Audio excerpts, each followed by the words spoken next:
Hello friends, Chris Blog channel আপোনালোক সকলোকে welcome জনাইছো। এতিয়া গাঁৱৰ ফিনে এপাক ওলাই যাওঁ বুলি ভাবিছো। তো যেহেতু এয়া সব ধান অকমান মৰণা কৰা হল ভৰিবা আৰু যেহেতু খেতি সিজন আহিবলৈ আছে তো তাৰ কাৰণে কঠিয়া পালিব লাগে।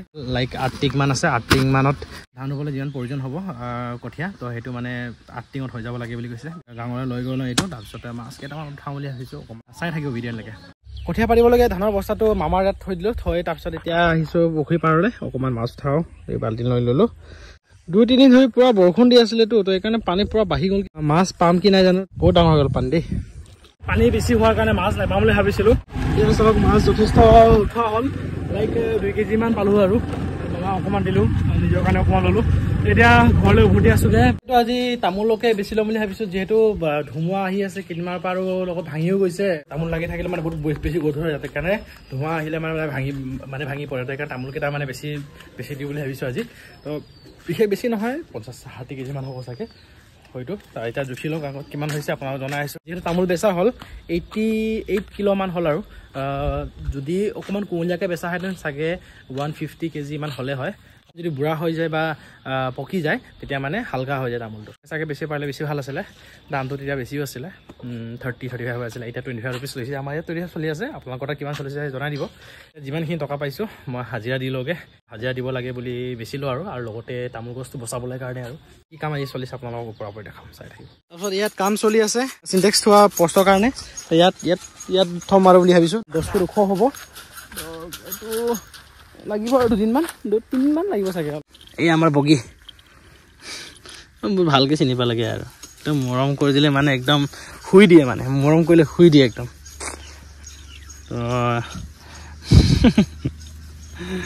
ৰাম ন মৰম ন আগতকৈ অকণমান হেল্ডি হ'লগৈ।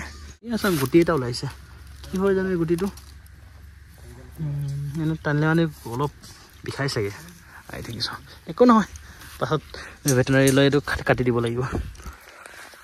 ভাল থাকিবি দেই অ'কে, ভাল থাকিবি দেই।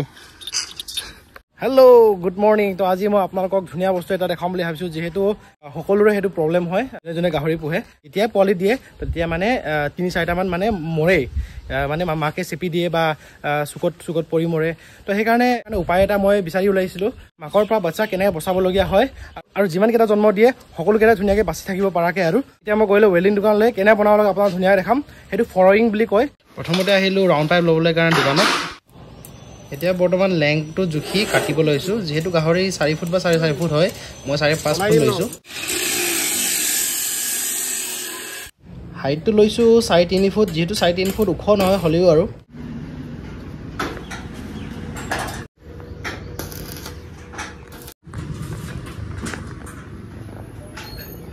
এতিয়া সময় হৈছে 5:30। আপোনালোকক ওপৰৰ পৰা দেখালে তো সম্পূৰ্ণ হোৱা নাই এতিয়ালৈ।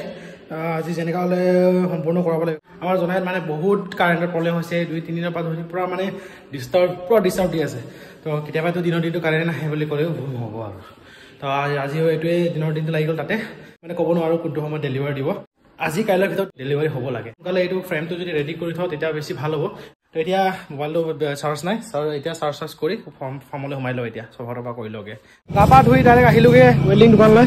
এয়া চব বনি আছে ফ্ৰেমটো। আজি ৰাতিৰ ভিতৰত ডেলিভাৰী হ'বও চাগে মোৰ অনুমানত, হ'লে আজি ৰাতি হ'লেও লৈ যাব লাগিব।